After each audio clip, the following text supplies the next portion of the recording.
हाँ, तो आज हम बात कर रहे हैं डीएनए रेप्लिकेशन के बारे में, यानी डीएनए प्रतिकृतियन के बारे में। डीएनए प्रतिकृतियन की प्रक्रिया यानी डीएनए रेप्लिकेशन की प्रक्रिया को हमने सबसे पहले तो इस रूप में समझा कि जब हमारे कोशिका के केंद्रक में उपस्थित क्या भैया डीएनए अपने समान नया क्या बना दे डीएनए, तो इस प्रक्रिया को हम कहते क्या है रेप्लिकेशन। रेप्लिकेशन के लिए हमें आवश्यकता होती है किसकी भाई एंजाइम की। कौन कौन से एंजाइमों की, तो कल हमने पढ़ा था एक एंजाइम कौन सा था हेलिकेज। एक तो कौन सा था हेलिकेज। हेलिकेज एंजाइम का काम क्या पड़ा, ये डीएनए को करता क्या है अकुंडलित। ठीक है, दूसरा एंजाइम जो आपने पढ़ा था वो कौन सा था टोपोआइसोमरेज। टोपोआइसोमरेज एंजाइम जब डीएनए अकुंडलित हो रहा होता है तो ऐसी परिस्थिति में डीएनए के कुंडलन जब बहुत ज्यादा घने हो जाते हैं, ऐसी परिस्थिति में ये कौन से बॉन्ड को तोड़ता है। थोड़ा सा बोर्ड पे ध्यान देना, अगर ये हमारा डीएनए है और इस डीएनए को आपने इस तरफ से कुंडलित करना शुरू किया तो क्या होगा कि एक सिरे पर जो है वो कुंडलन बहुत ज्यादा क्या हो जाएंगे सघन हो जाएंगे। ऐसी परिस्थिति में टोपोआइसोमरेज कौन से बॉन्ड को तोड़ेगा फॉस्फोडाइएस्टर बॉन्ड को तोड़ता है। याद रख लेना, हाइड्रोजन बॉन्ड को तोड़ने वाला एंजाइम तो कौन सा है, तो हाइड्रोजन बॉन्ड को तोड़ने वाला एंजाइम हेलिकेज है। जबकि टोपोआइसोमरेज कौन से बॉन्ड को तोड़ता है, तो ये फॉस्फोडाइएस्टर बंध, फॉस्फोडाइएस्टर बंध को क्या करता है तोड़ने वाला क्या है ये एंजाइम। ठीक है, अगले पॉइंट पे हमने ये जान लिया है कि तीसरा जो एंजाइम है उसका नाम है डीएनए पॉलीमरेज। अब ये डीएनए पॉलीमरेज एंजाइम क्या करेगा, ये वह एंजाइम है जो डीएनए रेप्लिकेशन में मदद करता है। इस पूरे प्रोसेस का सबसे मुख्य एंजाइम कौन सा है अगर ये पूछे तो डीएनए पॉलीमरेज। डीएनए पॉलीमरेज तीन प्रकार के होते हैं। कौन से तीन प्रकार के भैया, DNA polymerase first, DNA polymerase second और डीएनए पॉलीमरेज थर्ड। बताइए वह कौन सा डीएनए पॉलीमरेज है जो डीएनए रेप्लिकेशन को बढ़ाता है या मदद करता है। याद रख लेना, कभी नहीं भूलना, डीएनए पॉलीमरेज थर्ड ये क्या करवाएगा डीएनए का क्या करवाएगा रेप्लिकेशन। तो अब आप कह दोगे तो फिर इनका नाम डीएनए पॉलीमरेज क्यों रखा अगर ये रेप्लिकेशन नहीं करवाते हैं। तो ये भी डीएनए के न्यूक्लियोटाइडों को जो है बहुलीकरण करवाते हैं, ये भी डीएनए की न्यूक्लियोटाइड बनाते हैं, लेकिन ये बनाते कब हैं जब एक डीएनए के टेम्पलेट रज्जु पर कोई नया रज्जु बन रहा है। तो ऐसी परिस्थिति में कई बार क्या होता है उनके बीच में कुछ खंडों का क्या नहीं हो पाता, निर्माण नहीं हो पाता। ऐसी परिस्थिति में इस डीएनए को क्या करना, रिपेयर करना, कम मात्रा में न्यूक्लियोटाइडों का संश्लेषण करना। ये जिम्मेदारी हमने किसको दे रखी है, पॉलीमरेज सेकंड और पॉलीमरेज फर्स्ट को। मैं फिर से कहना चाहता हूं, डीएनए को रिपेयर करने की जिम्मेदारी, डीएनए की मरम्मत करने की जिम्मेदारी तो किसके पास है, डीएनए पॉलीमरेज फर्स्ट और सेकंड के पास है। जबकि थर्ड क्या करेगा, थर्ड जो है वो एक टेम्पलेट के ऊपर न्यूक्लियोटाइडों का बड़ी संख्या में बहुलीकरण करवाएगा। ये प्रति सेकंड हजारों की संख्या में न्यूक्लियोटाइड बना देता है। ठीक है, अब इसके बाद में चौथा जो एंजाइम था उसका नाम था आरएनए प्राइमरेज। अब आरएनए प्राइमरेज क्या करेगा, आरएनए प्राइमर का निर्माण करेगा। मतलब ये कि ये आरएनए की क्या बनाएगा न्यूक्लियोटाइड। अब आरएनए की न्यूक्लियोटाइड की क्यों जरूरत पड़ी जब हमें नया डीएनए बनाना है, तो क्योंकि जब डीएनए के अंदर क्या शुरू होता है भैया, प्रतिकृतियन शुरू होता है। तो प्रतिकृतियन को क्या करवाने के लिए, प्रारंभ करवाने के लिए हमें लगभग 2 से लेकर के 10 न्यूक्लियोटाइड का एक समूह चाहिए होता है। और ये 2 से 10 न्यूक्लियोटाइड किसकी होगी, ये आरएनए की होगी। इसलिए आरएनए की 2 से 10 न्यूक्लियोटाइडों के समूह को हम आरएनए प्राइमर कहते हैं। आरएनए प्राइमर डीएनए रेप्लिकेशन को प्रारंभ करवाता है और उसे आगे कौन बढ़ाता है, डीएनए पॉलीमरेज थर्ड। अब एक बात को समझना कि अगर आरएनए प्राइमरेज एक यहाँ पर जुड़ा है और एक यहाँ पे जुड़ा है, तो अब जैसे ही रेप्लिकेशन पूरा हो जाएगा तो इस प्राइमरेज को यहाँ से क्या कर दोगे आप, हटा दोगे। तो जब ये आरएनए की न्यूक्लियोटाइड हट जाएगी तो इतने भाग को रिपेयर कौन करेगा? पॉलीमरेज फर्स्ट और पॉलीमरेज सेकंड। ठीक है, अब इसके बाद में नेक्स्ट जो आपने एंजाइम पढ़ा था वो डीएनए लाइगेज पढ़ा था। डीएनए लाइगेज का काम क्या है? जो टोपोआइसोमरेज ने फॉस्फोडाइएस्टर बॉन्ड तोड़ दिए थे उनको जोड़ता कौन है? लाइगेज। और दूसरी बात, जब कोई न्यूक्लियोटाइड अलग अलग सेगमेंट में बनती है तो उनको भी जोड़ता कौन है? लाइगेज। ठीक है, इसके बाद में लास्ट जो है वो है SSBP। इसे सिंगल स्ट्रैंड बाइंडिंग प्रोटीन कहा जाता है। मतलब कि जो कुंडलित डीएनए है इसके रज्जुओं को जब आप खोलते हैं, इसके हेलिक्स को, जैसे आपने ये डीएनए के कोई हेलिक्स थे और इतने भाग को आपने क्या कर दिया? अकुंडलित कर दिया। तो इस अकुंडलित भाग के दोनों और यहाँ पर इस एकल रज्जु पर और इस एकल रज्जु पर क्या जुड़ती है? एक प्रोटीन, जो इनके बीच के हाइड्रोजन बॉन्ड को बनने से क्या करती है? रोकती है। ठीक है ना, इन दोनों रज्जुओं को फिर से मिलने से क्या करती है? रोकती है। उसी को आपने क्या कहा? एकल रज्जुक बाइंडिंग प्रोटीन। ठीक है, क्योंकि ये डीएनए के एक ही रज्जु पर जुड़ती है। ये कौन से रज्जु पर जुड़ती है? ये टेम्पलेट रज्जु पर जुड़ती है। अब सुनिएगा, अब अपन चल रहे हैं इसकी क्रिया विधि पर, इसकी मैकेनिज्म पर, तो वो भी अपन कर लेते हैं। अब ये डस्टर आएगा ऑनलाइन, मतलब हद हो गई। इसे क्या करना पड़ेगा? सिपाना पड़ेगा। चल,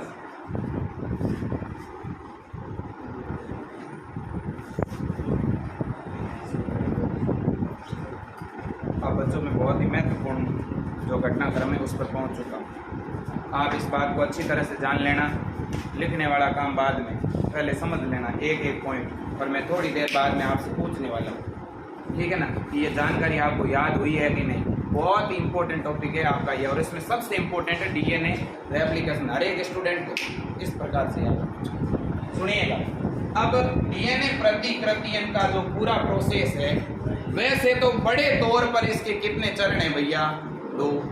ठीक है ना, लेकिन कुछ किताबों ने इसे अलग अलग भागों में डिवाइड किया। ठीक है ना, तो अब हम इसकी पढ़ रहे हैं डीएनए प्रतिकृतियन की। क्या पढ़ रहे हैं भाई? क्रिया विधि। क्या पढ़ रहे हैं? क्रिया विधि। ठीक है ना, डीएनए प्रतिकृतियन की जो क्रिया विधि है, इसे हम यहाँ पर कितने चरणों में समझने वाले हैं? 2 चरणों में। पहले चरण का नाम है डीएनए का अकुंडलन। पहले चरण को तो क्या कहेंगे? डीएनए का अकुंडलन। ठीक है, यानी अनवाइंडिंग ऑफ डीएनए। और दूसरा जो इसका चरण रहेगा उसे हम कहेंगे डीएनए का संश्लेषण या बहुलीकरण। ठीक है, इन 2 घटनाक्रम को हमें यहाँ पे क्या करना है? जानना है। ठीक है, आपको ये जानकारी कुछ बुक्स में ऐसे भी मिल सकती है कि सबसे पहले तो डीएनए का अकुंडलन, फिर प्रारंभन, फिर दीर्घीकरण और फिर समापन। ठीक है, वो सारी चीजें इसके अंदर आ जाएगी। आपको यही चरण ऐसे भी मिल सकते हैं। सबसे पहले क्या मिल सकता है? डीएनए का अकुंडलन, फिर इसके बाद में क्या होगा? प्रारंभन। इसके बाद क्या होगा? इसके बाद जो है दीर्घीकरण। इसके बाद क्या होगा? समापन। ये सारी चीजें हम यहाँ पर जानने और समझने वाले हैं। अब सुनिएगा प्यारे बच्चों, आप मुझे सबसे पहले तो ये बताइए कि एक जो डीएनए है वो केंद्रक में होता किस तरह का है? कुंडलित होता है कि नहीं होता? तो सबसे पहला चरण क्या होगा? सबसे पहला चरण होगा कौन से एंजाइम के द्वारा? हेलिकेज एंजाइम के द्वारा डीएनए के बीच के कौन से बॉन्ड को, हाइड्रोजन बॉन्ड को क्या करके, तोड़ करके उसे क्या किया जाता है? अकुंडलित किया जाता है। अब मैं यहाँ पे 2 पॉइंट बताना चाहता हूँ, आपको सुन लीजिए। ठीक है, जो प्रोकैरियोटिक कोशिका का डीएनए है वो तो है कैसा? सर्कुलर डीएनए है। ठीक है, तो प्रोकैरियोटिक कोशिका का डीएनए तो इस प्रकार से सर्कुलर है, और यूकैरियोटिक कोशिका के अंदर जो डीएनए है वो किस प्रकार का है भाई? रेखीय है। ठीक है, तो प्रोकैरियोटिक डीएनए जो है वो तो सबसे पहले क्या करेगा? एक प्रोकैरियोटिक डीएनए पर स्थल होगा और उसको बोला जाता है ORI। इस स्थल को क्या कहते हैं? ORI। ठीक है, इसकी फुल फॉर्म भी जान लीजिएगा। ORI रीजन को बोला जाता है ओरिजिन ऑफ रेप्लिकेशन। क्या कहा जाता है इस रीजन को?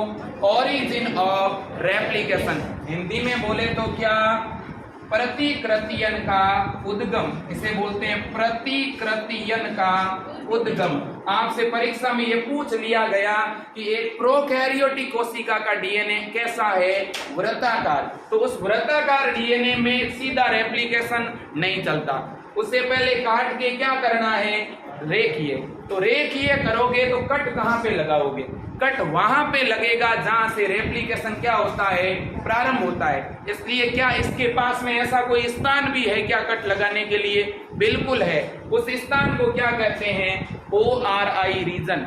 ठीक है ना? इसको हिंदी में बोला जाता है प्रतिकृतियन का उद्गम। कौन सी कोशिका की बात कर रहा हूं मैं? प्रोकैरियोटिक सेल की। प्रोकैरियोटिक सेल में प्रतिकृतियन के उद्गम कितने पाए जाते हैं? अगर पूछ भी ले कितना होगा? 1। लेकिन अगर कौन सी कोशिका की बात करें? यूकैरियोटिक की, तो उसमें प्रतिकृतियन के उद्गम क्या होते हैं भाई? अनेक। पूछा जा सकता है हमारे डीएनए में यानी यूकैरियोटिक डीएनए में रेप्लिकेशन अनेक बिंदुओं पर चलेगा, अनेक बिंदुओं से शुरू होगा, जबकि प्रोकैरियोट में केवल कितने बिंदु से शुरू होगा? 1 से। अब इसके बाद में अगले पॉइंट की अगर हम बात करें कि रेप्लिकेशन कितने डायरेक्शन में चलता है, कितनी दिशा में चलता है, बड़ी बात है। यहाँ पे जैसे ही कट बनेगा तो रेप्लिकेशन हमेशा कितनी डायरेक्शन में चलेगा भैया? 2 डायरेक्शन में। अगर मैं हमारे डीएनए की भी बात करूं यानी यूकैरियोटिक डीएनए की बात करूं तो हमारे डीएनए के अंदर भी जैसे मान लो ये इतना भाग है जो अकुंडलित हो चुका है, तो ऐसी परिस्थिति में इस भाग में भी जैसे अगर रेप्लिकेशन यहाँ से शुरू होता है तो इस डायरेक्शन में भी चलेगा, इस डायरेक्शन में भी चलेगा। मतलब हमेशा याद रखना कितनी दिशाओं में? 2 दिशाओं में क्या चलेगा? डीएनए प्रतिकृतियन। ऐसा कभी नहीं होगा कि किसी एक ही साइड में डीएनए प्रतिकृति चल रहा है जबकि दूसरी तरफ नहीं चल रहा।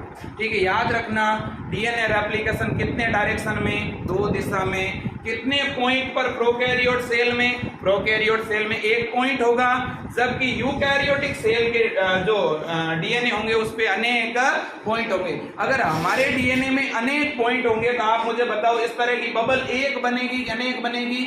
अनेक बनेगी। ठीक है, तो जब ये बबल बन गई इसका मतलब यहाँ पे जितने भी हाइड्रोजन बॉन्ड थे वो क्या हो गए? टूट गए, तभी तो ये बबल बनी। जैसे ही हाइड्रोजन बॉन्ड टूटे इन रज्जुओं के ऊपर यहाँ पे कौन जुड़ गई? एकल रज्जु की प्रोटीन जुड़ गई। उसने इन्हें क्या करे रखा? खींचे रखा, ताकि ये रज्जु वापस आपस में नहीं मिले। ठीक है, अब अगले पॉइंट पर चलते हैं, सुनिएगा। जैसे ही इस डीएनए को क्या किया जाता है? अकुंडलित, चाहे वो प्रोकैरियोटिक हो चाहे वो यूकैरियोटिक हो। तो ऐसी परिस्थिति में एक संरचना का निर्माण होता है। किस आकार की संरचना? वाई आकार की क्या बनती है? एक संरचना। इसे रेप्लिकेशन द्विशाख या प्रतिकृतियन फ्रोक बोला जाता है। याद रख लेना, यहाँ पे क्या बनेगा? एक रेप्लिकेशन के लिए 2 शाखा वाली संरचना बनेगी। वो किस तरह की बनेगी देखिएगा। ये हमारा डीएनए है अगर, तो इस डीएनए में आपको कुछ इस प्रकार की एक स्ट्रक्चर देखने को मिलेगी। मतलब ये क्या थे? रज्जु पहले कुंडलित थे, आपने इन्हें क्या कर दिया? खोल दिया, और इसके पीछे वाले भाग में अब भी क्या है भैया? कुंडलन है। ठीक है, लेकिन आपने इस भाग को क्या कर दिया? खोल दिया। ठीक है, इस तरह से आगे एक बबल बना हुआ है, फिर आगे क्या है? कुंडलन, फिर बीच में कहीं और क्या है? कोई बबल बना हुआ है। हमारा यूकैरियोटिक डीएनए जगह जगह पर क्या है? हाइड्रोजन बॉन्ड के ब्रेक डाउन से खुला हुआ है। तो मान लो ये इतना भाग जो है ये ओपन है। तो अब मैं आपके सामने 2 बातें रखना चाहता हूं। आप मुझे बताइए, यदि ये सिरा 5 प्राइम है तो इसका एंड ये क्या होगा? 3 प्राइम। और अगर ये 5 प्राइम है तो सामने एंटी पैरेलल होता है, इसलिए ये क्या होगा? 3 प्राइम, और ये क्या होगा? 5 प्राइम। अब बात बड़ी ये है कि जो रेप्लिकेशन शुरू होता है उसकी दिशा क्या होती है? डायरेक्शन क्या होती है? अनेकों बार पूछा गया परीक्षा में क्वेश्चन कि प्रतिकृतियन कौन सी दिशा में चलता है। याद रख लेना, याद रख लेना ये बात। ठीक है, सबसे पहला प्राइमर कहाँ पे आके जुड़ता है भैया? उस टेम्पलेट पर जुड़ता है जहां से कौन सा प्राइम शुरू होता है? 3 प्राइम। ठीक है, 3 प्राइम सिरा जो टेम्पलेट रज्जू का है, उस रज्जू पर सामने की तरफ कौन सा प्राइम बनेगा भैया? 5 प्राइम। तो डीएनए प्रतिकृतियन की डायरेक्शन बताओ, तब आप कहोगे 5 प्राइम से 3 प्राइम की ओर। मैं फिर से रिपीट कर रहा हूं, नया डीएनए हमेशा कौन सी दिशा में बढ़ता है? नया डीएनए बढ़ता है 5 प्राइम से 3 प्राइम डायरेक्शन में। नया डीएनए बढ़ता है 5 डेज से 3 डेज दिशा में। अब सुन लेना, इसका मतलब जो प्राइमर है वो यहाँ पे आकर के पहले क्या हो गया? जुड़ गया। ठीक है ना, सबसे पहले यहाँ पे क्या जुड़ा? आरएनए का वो प्राइमर जुड़ा। आरएनए का प्राइमर जुड़ने के बाद आगे बाकी वाला काम किसने किया? डीएनए पॉलीमरेज ने किया। और डीएनए पॉलीमरेज यहाँ पे क्या बनाता गया? न्यूक्लियोटाइड। और लाइगेज से क्या करता गया? जोड़ता गया।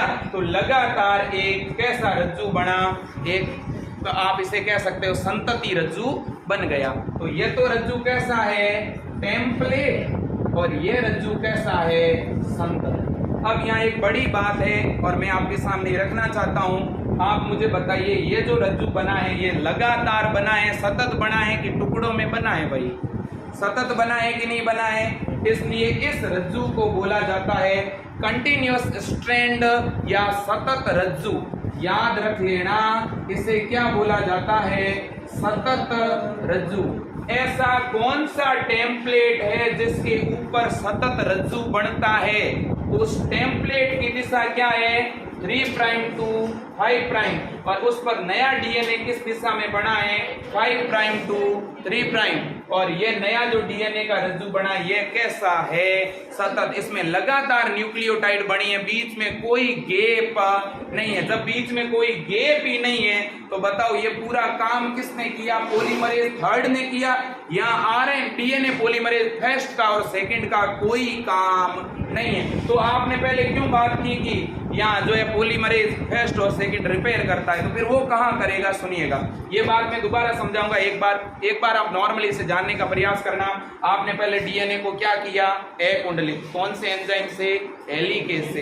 हेलिकेज ने जैसे ही अकुंडलित किया, इससे इस रज्जु को यहाँ से किसने? तो यहाँ से SSBP प्रोटीन ने क्या कर दिया? इसे जो है बाहर की तरफ खींचे रखा, ताकि ये जो हाइड्रोजन बॉन्ड है ये आपस में वापस नहीं बने। और पीछे के तनाव को कौन से एंजाइम ने कम कर दिया? टोकोआइसोमरेज ने। जैसे जैसे कुंडलन इकट्ठे हो रहे थे, फॉस्फोडाइएस्टर बॉन्ड को काट करके और उस तनाव को क्या कर रहा था? कम। तभी वहां पे कौन आया? आरएनए प्राइमरेज। उसने क्या किया? आरएनए प्राइमर बनाया। आरएनए की छोटी सी न्यूक्लियोटाइड कहाँ पे रख दी? इस 3 प्राइम सिरे के ऊपर रख दी। ठीक है ना, यानी 5 प्राइम जो सिरा है वो बन गया। फिर आगे कौन सा एंजाइम अपना काम शुरू कर चुका है? DNA polymerase 3। उसने क्या बनानी शुरू कर दी? डीएनए की न्यूक्लियोटाइड। और इस तरह से डीएनए का एक नया रज्जु बना। ये रज्जु किस तरह का रज्जु है? सतत। इसमें बीच में कहीं कोई किसी भी तरह के रिक्त स्थान नहीं है। अब आते हैं दूसरे वाले रज्जु की तरफ। अब सुनिएगा, ये जो रज्जु आपको दिख रहा है, इसका तो ये वाला एंड कौन सा है भैया? 5 प्राइम एंड। अब हमें यहाँ पर नया रज्जु बनाना है, तो आप मुझे बताओ, यहाँ से इस तरफ से इस डायरेक्शन में नया रज्जु बन जाएगा क्या? यहाँ पे अगर इस डायरेक्शन में बनेगा तब तो ये सामने कौन सा? 3 डेज। और ये इधर कौन सा होगा? फिर 5 डेज। फिर तो डीएनए संश्लेषण की दिशा उल्टी हो गई ना। फिर दिशा क्या हो गई? 3 डेज टू 5 डेज। ठीक है, जबकि डीएनए नया जो रज्जु बनता है उसका पहला भाग हमेशा कौन सा बनता है? 5 डेज। और लास्ट भाग हमेशा कौन सा बनता है? ठीक है ना, जैसे कोई हिंदी की लाइन लिखी हुई है कि राम भोजन कर रहा है, ठीक है ना, तो आप इसे इस तरह से पढ़ोगे तब तो सही है, लेकिन उल्टा पढ़ोगे तो ठीक है वो एक अलग ही तरह से उसका जो है ग्रामर की दृष्टि से वो सही भी नहीं माना जाएगा। एज इट इज हमारा डीएनए भी अपने आप को जब बनाता है तो कौन सी दिशा में बनाता है? 5 प्राइम टू 3 प्राइम। वो कभी भी 3 डेज टू 5 डेज दिशा में निर्मित नहीं हो सकता। तो अब इस रज्जु पे दिक्कत है। दिक्कत क्या है वो भी सुन लो। अब यहाँ पे ये जो एंड है इसका, ये कौन सा है? 3 प्राइम। ठीक है ना। अब यहाँ पे मान लो इतना खंड बना है तो इसके बराबर में भी डीएनए का इतना खंड तो यहाँ पर भी क्या होना चाहिए, बनना चाहिए, लेकिन वो इधर से बनना शुरू नहीं होगा। तो फिर प्राइमर जुड़ेगा कहाँ पे, देखो मान लो इतना भाग है कुंडलित हुआ है तो प्राइमर इस तरफ जुड़ेगा, नीचे की तरफ थोड़ा सा हट करके।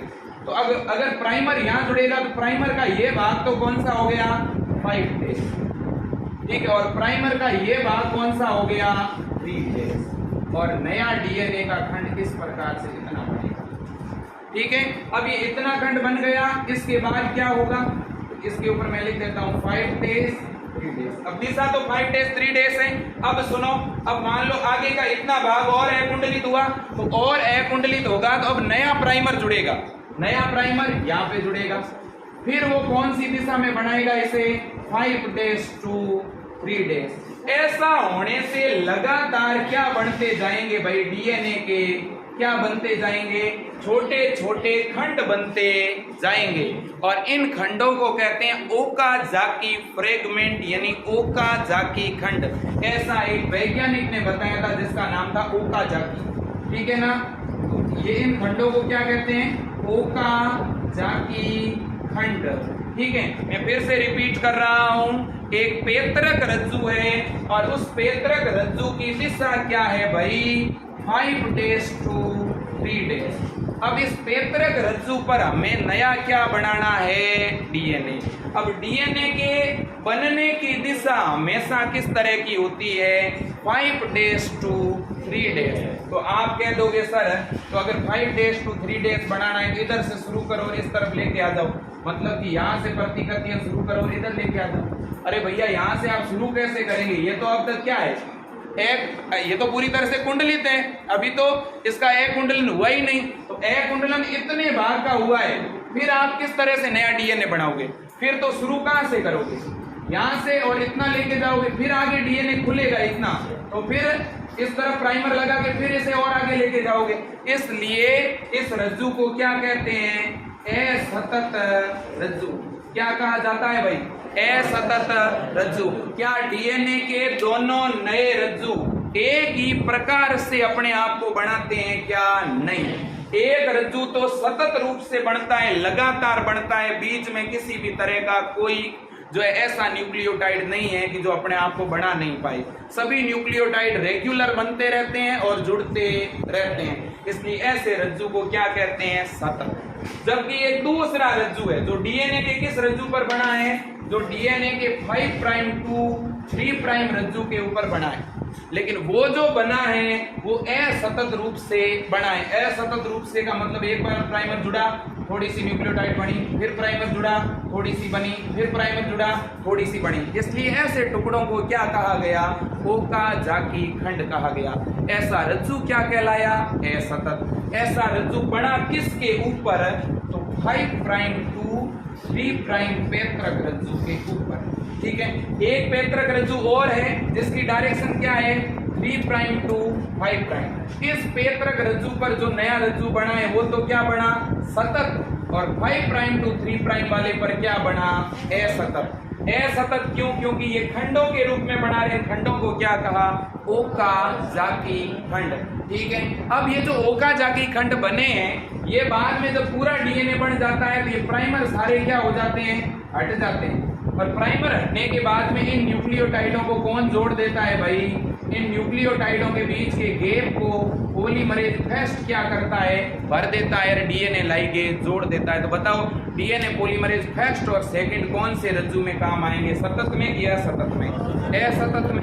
सतत में तो सारी न्यूक्लियोटाइड बनी हुई है, पॉलीमरेज थर्ड ने बना दी, तो वहां तो फर्स्ट का जरूरत ही नहीं। फर्स्ट और सेकंड रिपेयर करता है, तो रिपेयर तो वहां करेगा ना जहाँ टुकड़े बने हुए हैं, ठीक है ना। तो हमेशा याद रखना। अब देखो इन पेत्रक रज्जुओं के भी कुछ नाम है, क्या नाम है वो भी सुन लो। एक रज्जु को बोलते हैं लीडिंग और दूसरे को बोलते हैं लेगिंग, याद रखना पड़ेगा। एक को बोलते हैं अग्रगामी, एक को बोलते हैं पश्चिगामी। तो अग्रगामी रज्जु तो है ये, इसे बोलते हैं अग्रगामी। वह रज्जु जिस पर लगातार न्यूक्लियोटाइड का संश्लेषण होता है, ऐसा रज्जु क्या कहलाता है, अग्रगामी। वह पेत्रक रज्जु जिसके ऊपर छोटे छोटे टुकड़ों में न्यूक्लियोटाइड बनती है, उसे क्या कहते हैं, पश्चिगामी। बताओ पश्चिगामी रज्जु की दिशा क्या होती है, इसकी दिशा होती है 5 days to 3 days। और बताओ अग्रगामी रज्जु की दिशा क्या है? 3 days to 5 days। बताओ नए डीएनए हमेशा किस दिशा में बढ़ते हैं? 5 days to 3 days। बताओ वह कौन सा पैतृक रज्जु है जिस पर डीएनए छोटे छोटे टुकड़ों में बनता है? पश्चगामी। इन छोटे छोटे टुकड़ों को क्या कहते हैं? Okazaki fragment. ओकाजाकी खंडों को जोड़ने वाला कौन सा डीएनए पॉलीमरेज है? First and second. इसलिए DNA polymerase first and second को क्या कहते हैं? इन्हें कहते हैं रिपेयर पॉलीमरेज। याद रख लेना, इसे बोला जाता है रिपेयर पॉलीमरेज, क्योंकि ये रिपेयर करता है, ये पूरा डीएनए खंड नहीं, पूरा डीएनए नहीं बनाता। ठीक है, तो ये जानकारी आपको रखनी है क्या याद? मैं फिर से ये बता रहा हूँ बच्चों, ठीक है, ये जानकारी आपको याद रखनी है। अपना वीडियो पढ़े चाहे नहीं पढ़े उससे कोई फर्क नहीं पड़ता, आपको बात समझ में आनी चाहिए। ठीक है ना, ये चलता रहेगा, ये मेरी इच्छा होगी मैं अपलोड करूँगा, नहीं तो करूँगा नहीं। ठीक है ना, सुनिए, आप बोर्ड पे ध्यान दीजिए। एक बार मैं आपको फिर से ये बात समझाना चाहता हूँ, आपको यदि ये बात समझ में नहीं आई तो फिर हो जाएगी घर है पर। सुनिएगा,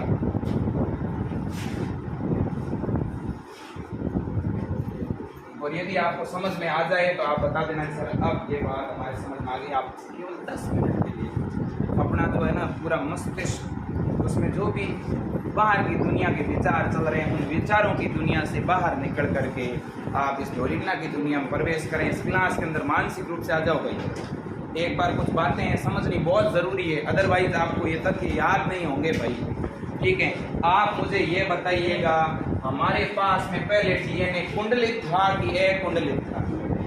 कुंडलित था। पहली बार आपने उसका क्या कराया? अकुंडलित। किससे करवाया? हेलिकेज। हेलिकेज ने कौन से बॉन्ड तोड़े? Hydrogen bond. हाइड्रोजन बॉन्ड तोड़े तो पीछे कुंडलन फट गए। कुंडलन फटे तो उस तनाव को किसने घटाया? आइसोमरेज। जैसे ही वो तनाव घट गया तो उन एकल रज्जुओं पर कौन जुड़ गई?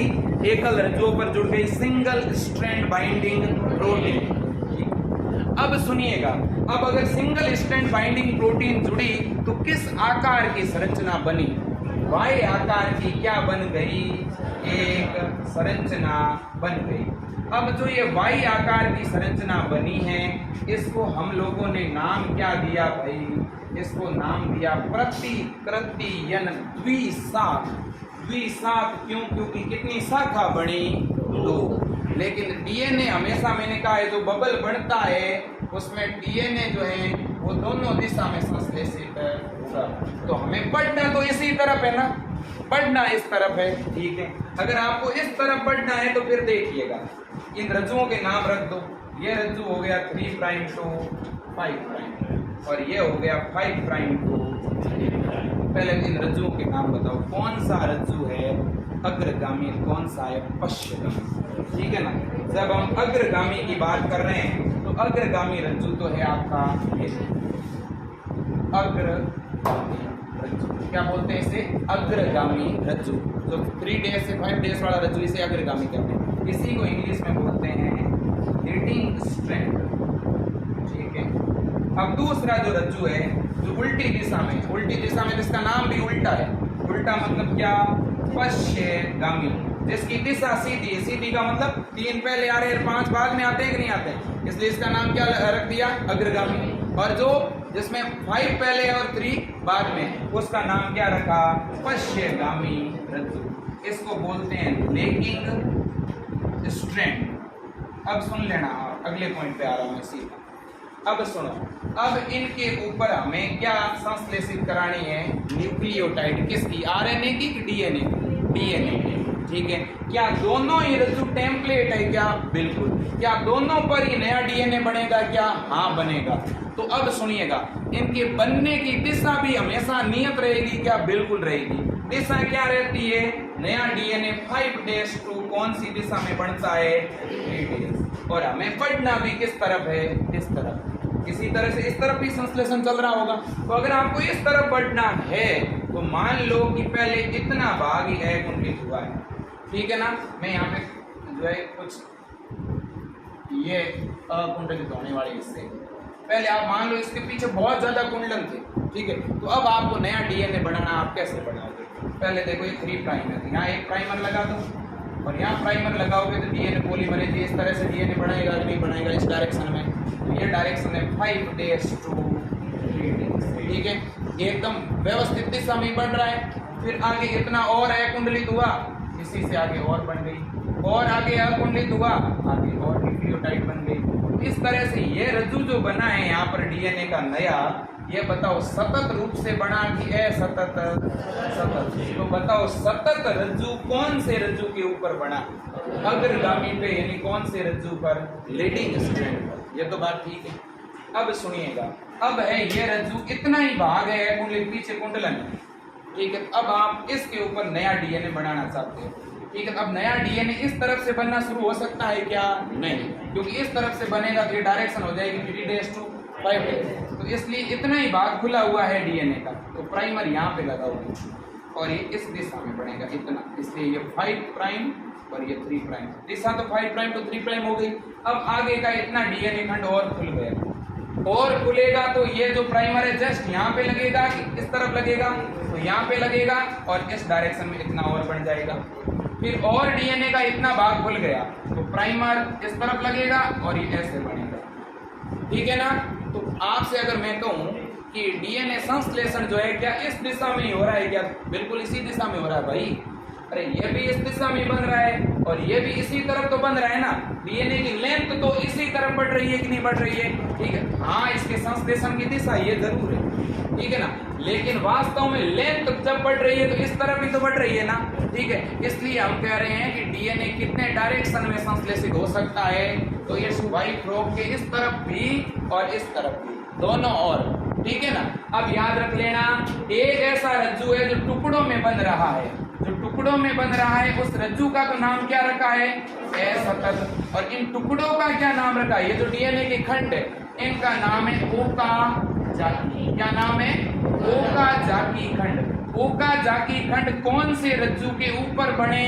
पश्चगामी पर। यानी कौन से रज्जु पर? लेगिंग स्ट्रैंड पर। लेगिंग स्ट्रैंड खुद की डायरेक्शन क्या है? खुद की है 5 प्राइम टू, ठीक है ना। और अग्रगामी की दिशा क्या है? 3 to 5। नया डीएनए हमेशा किस दिशा में बढ़ता है? हमेशा बढ़ता है 5 प्राइम टू 3 प्राइम। नया आरएनए भी हमेशा किस दिशा में बढ़ता है? 5 प्राइम टू 3 प्राइम, ठीक है। ओकाजाकी खंड किसे कहते हैं?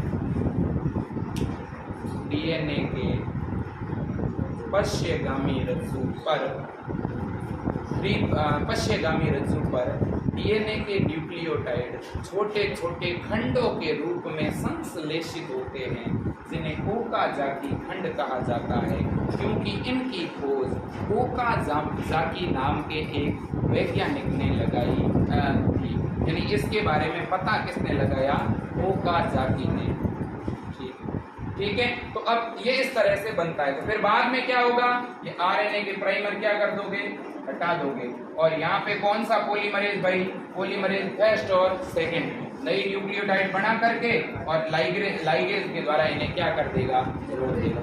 जैसे ही इस तरफ अंतिम सिरे तक और इस तरफ अंतिम सिरे तक क्या हो जाएगा? संश्लेषण। तो फिर क्या होगा? ये रज्जु भी दोनों अलग और ये नीचे वाले दोनों रज्जु अलग, ठीक है ना। बीच में कौन से बंध स्वतः बढ़ते हैं? हाइड्रोजन बंध। इन्हें बनाने के लिए कोई एंजाइम नहीं चाहिए, ठीक है। तो ये रज्जु आपका अगर 5 प्राइम टू 3 प्राइम है तो ये क्या होगा? 3 प्राइम टू 5 प्राइम। इसी तरह से ये 5 प्राइम टू 3 प्राइम, मान लो ये 3 प्राइम टू 5 प्राइम। तो ये इस तरह से आपके कितने डीएनए बढ़ गए? 2। तो एक पैतृक डीएनए से नए कितने डीएनए संश्लेषित होते हैं? 2। पहले डीएनए का अकुंडलन होता है, फिर बहुलीकरण होता है। बहुलीकरण 2 तरीके से होता है। एक तो बहुलीकरण सतत रूप से होता है, एक असतत रूप से होता है। पश्चगामी रज्जु पर तो असतत और अग्रगामी पर है